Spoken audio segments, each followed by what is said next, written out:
What up? It's Jack, aka Just a Cunt here, and recently Dana White started cooking. Decided to actually give us some insight on the second half of the year. I wish it wasn't on a fucking Instagram live where he literally looked like he was phony then. He looks like me doing a fucking school project about the fucking mitochondria. Alright, that motherfucker gave no fucks at all. Literally announced multiple title fights and couldn't put any enthusiasm in it whatsoever. You couldn't have done this at the pay-per-view. It just had to be, bro, he's literally in his office, bro. He literally had to do this before he left. This is literally his last task before he got to fucking go home and jerk off with the Milk Boys. But either way, I don't want to sound too ungrateful because these fights are pretty fucking great. Hard for me to complain. Only one that I kind of dislike, but it's kind of hard. There's not like a great alternative for it. But yeah, if for those who don't know somehow, Magomed Ankalaev versus Alex Pereira 2, Merab Dvalishvili versus Corey Sandhagen, Yuri Praska, Khalil Roundtree. That is all on one card, UFC 320. The one after DDP versus Chimaev, and then the pay-per-view after that, 321 in Abu Dhabi, I'm pretty sure. Tom Aspinall versus Ciryl. That's one's kind of I'm annoyed with, but we'll get to there when we get there. Nonetheless, let's go down each fight. So I'm gonna talk about each fight, break down how I think it's gonna go, and yeah, let's start off with Magomed Big ANK Ankalaev versus Alex Pereira. I think this fight is interesting. A lot of people are just kind of brushing this off, that Alex didn't almost win the fight. People love to do this thing where there'll be an incredibly close fight, but when one person who everyone saw was going to win comfortably wins, they just kind of act like it wasn't close at all. People are going to do this with Shavkat and Ian Gary. That was a close fight. People are going to act like it wasn't a close fight. Bilal Lee and Edwards, people do is that. But weirdly enough, the opposite will happen, where JDM will argue. I'm not going to say arguably anymore. He 5-0'd Bilal Muhammad. If you do any scoring criteria breakdown, there's clearly a 5-0 for Mr. JDM, but people won't act like this is the case. I call it the Kenny Okoye effect, where when you have a heavy favorite that's supposed to win, being generally, grapplers or well-rounded fighters, Magomed, Bilal, these type of guys. When they beat someone that's like the cool guy, that's like Alex and JDM, or if they get to a close decision, you're gonna give them the benefit of the doubt because, gotta be biased on the other side. Can't just be unbiased. Nonetheless, before I start bitching about that, Magomed Ankalaev, Alex Pereira. I think this fight is actually more interesting than people may think. The first fight, Alex Pereira kind of let Magomed dictate the fight, and particularly in that fourth round, that kind of where he got away, that's kind of where the fight got away from him a little bit. First round won, and then the fifth round particularly is kind of what frustrated me. Fighters love to do this where there'll be a very close competitive fight where one fighter's not doing what they normally do, but in the fifth round they decide to do what they normally do. Joaquin Buckley, you see this all the time. It's just a weird trait. It's literally like the NBA effect of like no game can be just like one fight, one game, one team just wins. The other team doesn't randomly like drop 15 points unresponded. It's scripted. It's a scripted moment. But Magomed Ankalaev, Alex Pereira, I think what Alex Pereira needs to do in this fight compared to the first one, I think the easiest thing he needs to do is just use his jab. I understand why he avoided doing a lot of the things that he will do against other people. He didn't really use the body jab that much. He didn't string together combinations. Almost looked like he was looking for counters. Would occasionally pressure Ankalaev on the fence, but he just seemed like speed-wise Magomed was getting to him. I would love to see Pereira just use that jab more. That jab to the body, jab up top, and just try to be more confident. It's hard. It's a lose-lose in many ways with a guy like Big ANK. Alex, the more he opens up, the more he opens himself to the takedown. And Magomed, for what lack of ability he has to finish people on the ground, he does not lack an ability to control people. I do think while Alex defended every takedown from Magomed, if Magomed is able to get him down, just like how he's able to hold him against the fence, he's probably going to win that round and just lay on top of him.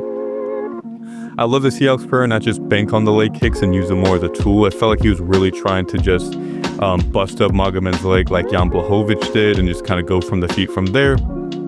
I think he's just going to have to be a little bit more well-rounded, try to not just go for pure damage and try to not necessarily point fight, but try to focus on winning rounds and then taking advantage of big moments when you have them. For Magomed, he's going to have to do something similar to what he did before. He's earned Alex Pereira's respect on the feet. He rocked him and was competitive the whole time. I think Alex is going to be very well aware of that. Whether Magomed wants to implement more takedowns, more trips, honestly, seeing what he did in the fourth round makes me wonder if he can just do that the whole fight generally. Obviously it's not going to be fun to watch, but I wouldn't mind to see Magomed just do more stuff like that, more clinch striking, more trying to focus on getting takedowns, because if he takes him down, I do think he can control Pereira and land some good ground and pound. And in addition, on the feet, not really too much to change. If anything, you may want to, Magomed may be able to do what he was known for before, which is counter punches. Alex is going to be more aggressive in this fight, most likely, or at least that's what's most commonly predicted, that Alex is going to let his hands go more. I think from Magomed, you know, being sharp with counters, trying to counter takedowns, I don't necessarily know if you just give Alex the ability to control the pace of the fight. I don't think that's a good idea. I still think you should definitely be going forward. I don't think just landing a counter while increasing the rate of the chances of knockout is necessarily beneficial. As the more you back up, while yes, he is a good counter puncher, he's also been rocked in times while countering. He's not always as sharp. He's a little bit more looping, can be more susceptible to big counters. And I think if you're going counter for someone like Alex, I think as soon as you let him be able to start setting stuff up, it's going to just cause more problems. Whereas when you're setting the pace and dictating it, you don't let Alex decide when an exchanges happen. You don't let him decide and plan out what things are going to happen. You can set it on your terms. I still think you should just fight similar to what he did before, but maybe just trying to clinch more. Maybe try to grapple more. I feel like he wasn't really shooting for takedowns really as much as he was just trying to mix it up. And it still felt like he wanted to prove that he is good on the feet. I don't think he necessarily went back on that. So I think this fight's very interesting. I'm going to lead Magomed. Alex is just getting older. It's something that a lot of people don't really talk about. He's almost 40 in a sport, or in a way, how do I say this? He's 40 as a striker, getting even slower against someone like Magomed. That's just going to be even more difficult to work around. Magomed should still be in his prime and should be more comfortable with someone like Alex. And I think the problem is that when you're like a guy that counters people or times people well, the less time someone's in there with you, the easier it is to do so generally. Whereas for Magomed, his game isn't reliant on surprising. You know what he's going to do generally. And Alex knows what Magomed is going to come in here and do. So I think for someone like Magomed, he's going to be more comfortable on the feet, maybe more willing to grapple more, may not have as much as prove. And I think Magomed should be able to win this. I'm still going to say decision. Magomed is just not a great finisher, but there is a chance for him knocking out Alex if Alex is too aggressive, or TK or win the ground potentially. But I'm going to go with Magomed, but Alex does have a great chance in this fight, particularly if he uses his jab more, lets his hand goes more, but doesn't just try to like bulldoze him. Stay smart. Fight similar to how he did in the first fight. He shouldn't abandon that, but use more safe things, use more jabs, use more teeps, use more types of kicks, and don't just bank on the leg kicks, just buckling Magomed completely. Nonetheless, moving on, Merab Dvalishvili versus Corey Sandhagen. This fight is interesting because a guy like Corey has shown the ability to change fight to fight and implement a lot of new changes, right? Like in the Umar fight, he was able to implement more of the grappling defense, and we even got to see him use more grappling against Figueiredo and control him on the ground and eventually, bust up his knee and land good ground. Like, you see that Corey is always evolving, and I just think that Corey is the type of guy that can reverse the position on Merab. That Merab can go for a takedown, and Corey's going to be more comfortable than someone like O'Malley. What feels like with O'Malley, his goal is either A, to just get up, or 2, all his offensive ability on the ground, so like guillotine, submission, stuff like that, are very either give up position or they're too niche or risky. They're not like as... Corey Sandhagen can just punch you. Corey Sandhagen could literally Corey Sandhagen could either attack a leg, something that O'Malley doesn't do. He can attack a leg. He can stay on top and ground and pound. He has better control than O'Malley. I think that Corey, especially now, is just a much more well-rounded grappler than O'Malley, where he's going to be able to be more comfortable with Merab. Merab may not, in the early rounds, he may go for rough takedowns that Corey can reverse, get on top, land good ground and pound. He could also attack Merab's knees. He can shred at Merab in ways that O'Malley couldn't. In addition, on the feet, a lot of people are talking about flying knee. Yes, Corey has a great flying knee. Could he land it on Merab? Yeah, sure. Merab fucking knows this. That's what he's going to come in there and do. And people are kind of underestimating. People kind of act like O'Malley isn't the most devastating striker at bantamweight because he didn't do it to Merab. But you're going to see against Corey, who also couldn't do it to Umar, by the way. He's not going to be able to land it. On the feet, I don't see him landing really anything of meaning on the feet. Corey struggled to land anything meaning on Rob Font, struggled to land anything meaning on Umar. When he's fighting someone that can overwhelm him, just flying knees, he's going to get taken down off him like TJ Dillashaw did, and he shouldn't really rely on that. On the feet, I think Corey is going to really struggle on the feet. If someone like Umar is overwhelming you by just throwing offense or just landing volume, he's gonna switch stance on the outside and try to just leg kick Merab, and it's not gonna go good. I think Merab's gonna be landing great hooks on him. I think Merab actually could rock Corey. I can actually see him hurting Corey. I don't necessarily think he's gonna knock him out. Corey has a great chin, but I can definitely see him rocking him. And Corey is going to have to worry about submissions that he didn't have to before. I'm sure he's done a lot of work since the Aljamain Sterling fight to protect his back. And I'm sure in the Umar fight, he did a lot of work of takedown defense. But now he's going to deal with someone like Merab, who uses mounted guillotines, who can use darts, could use north-south, who's going to do more dominating positions and do a different type of submission with very short arms against Corey, who's very long-necked. It's just going to be so much harder to be in those positions, just even ignoring skill, just in terms of just physical dynamics. The body type for Corey is going to struggle with someone like Merab, who's implementing more finishing, who's going to go for finishes more, who's probably going to try to focus on ground and pound more, who can do similar stuff to Volkanovski. Or I think Merab, if he wants to, he can get into your guard and stack and ground and pound you a lot without having to give up, like being kicked off as easily, right? So I think while Corey can offer some interesting things on the ground, in terms of heel hooks, in terms of reversals, in terms of scrambling ability, in terms of throwing in a takedown against Merab, on the feet, he just doesn't have the pocket boxing. Like, he's just not great in the pocket. He can land good body shots, and he's similar to Izzy, where Izzy is not good in the pocket, but he can land good shots. Like against Robert Whittaker, he's able to lean back, obviously knocked out Alex.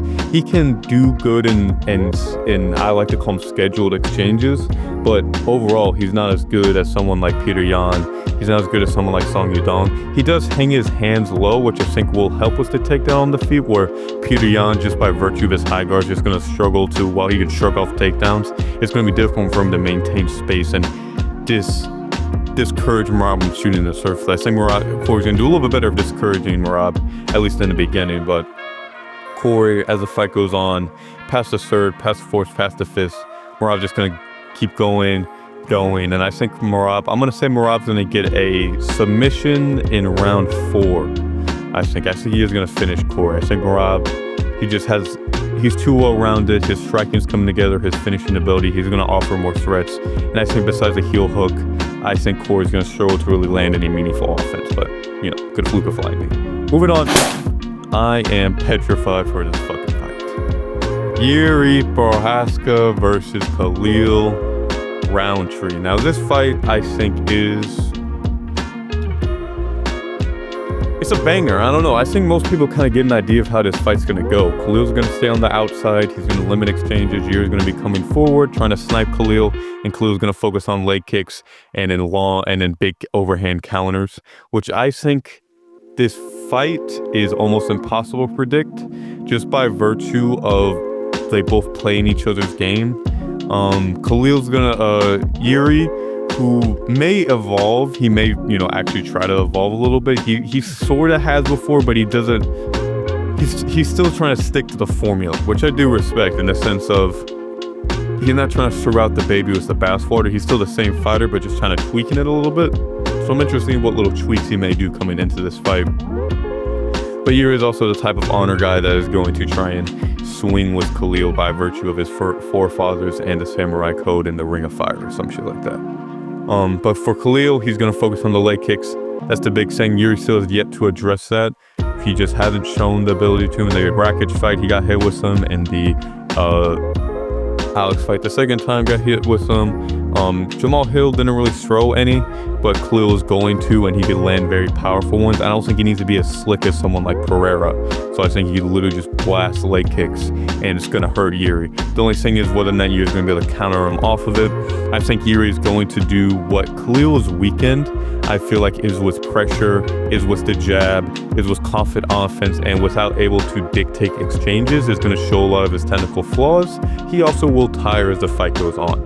So I think if Yuri doesn't get caught in the first round, if he's able to crowd the kicker and not have to worry about the leg kicks, not by necessarily checking them well, but just by crowding them, I actually think Yuri can get a third round TKO, and that's what I'm favoring. But there's a high probability that Yuri gets caught with just one or two leg kicks that are just right on the money, that just stumble him back a little bit, gets caught with some counters, and either loses the first 2 rounds and loses a close decision, or can get finished. But banger fight, best fight out of all of them in terms of just quality. I think everyone knows this. I don't need to sell this fight to anyone. This is an amazing fight. Curious what's happening with Carlos Ulberg though, but I'm assuming he's either injured or, you know, they have something else planned for him. Nonetheless, moving on. Tom Aspinall, Ciryl Gane. So what was the favor they're going to do Volkov? Because I remember Dana saying that after Ciryl Gane robbed him, that he was going to do a favor for Volkov, and all I saw was he gave him a horrible stylistic matchup against a fighter that's not going to bring a lot of eye attention, that even if Volkov beats, people aren't going to care that much about, and Ciryl Gane got a fucking title shot. So I'm curious what this favor was. I don't know, maybe you threw him some Milk Boy merch and some fucking essential water in a Prime bottle. I don't fucking know. Tom Aspinall, Ciryl Gane. People are Ciryl Gane is both underrated and overrated. On the feet, he is still very good. In that Volkov fight, I know people just don't like to talk about this. They'll only talk about injuries if it benefits them. Ciryl Gane did break his foot, and when you're a guy that kicks a lot and moves on distance, having a broken foot probably fucking sucks. So that probably did. I'm not going to take that Volkov fight as a great determiner, but I will say though, he did get taken down a lot, and he did get controlled a lot, which I can't solely bring on a broken foot.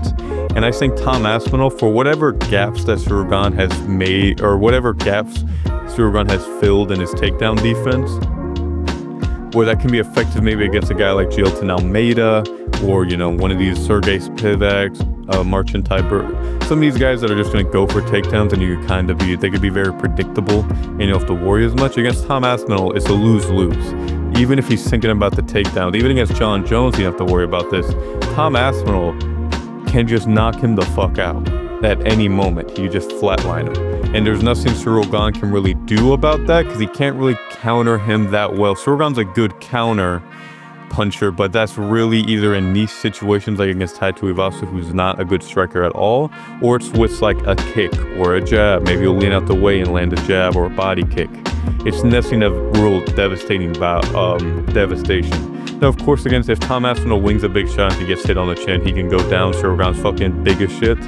But overall, in this fight, Ciryl Gane's gonna have to worry about the 1-2. He's gonna have to worry about shots that, well, yes, against Ngannou, he wasn't able to really get touched. Ngannou doesn't really throw that many straight shots. They're much more labored, they're not as fast. Tom Aspinall does a really good job of just landing an incredibly fast 1-2, getting out the way.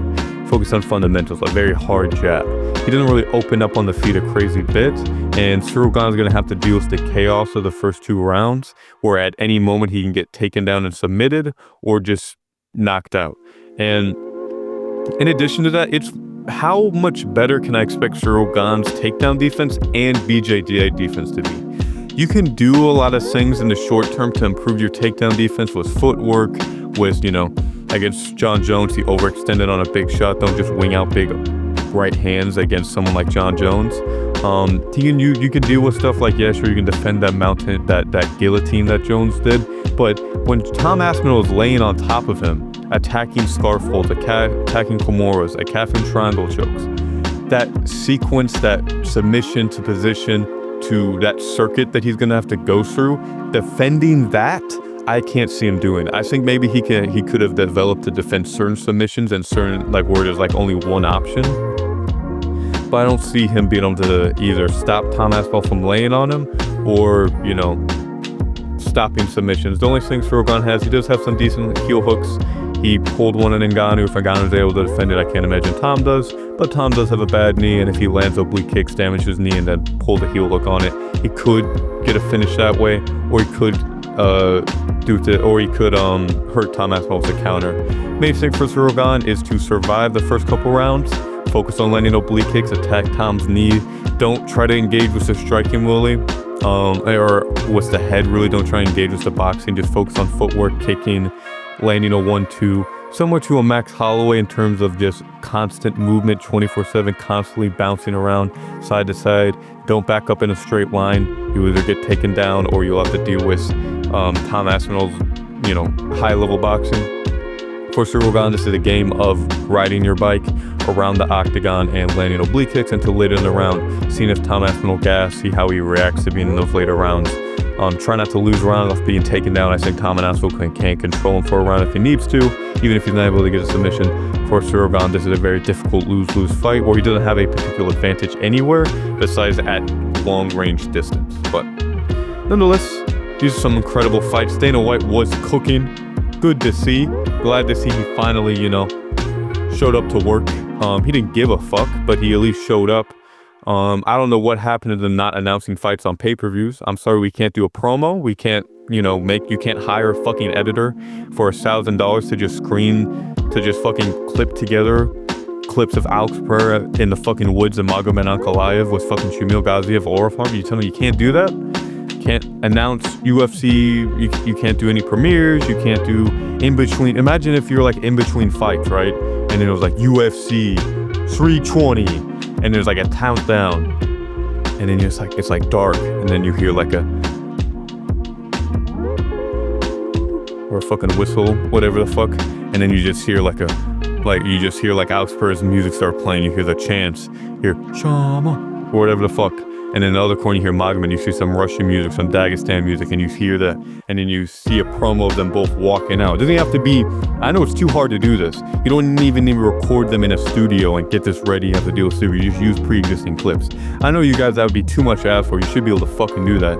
You know, Dmitry Bivol and literally got a whole fucking cinematic trailer of him eating a fucking bear, but God forbid you do that, and it goes down the fucking card and announces 321. I know that's too hard. It's easier to just go on Instagram Live, shit it out, and then fucking go fucking jerk off with an upwards. Nonetheless, hope you guys enjoyed this. Hope you guys had fun. Let me know what you guys think of the fights, and yeah, have a good one.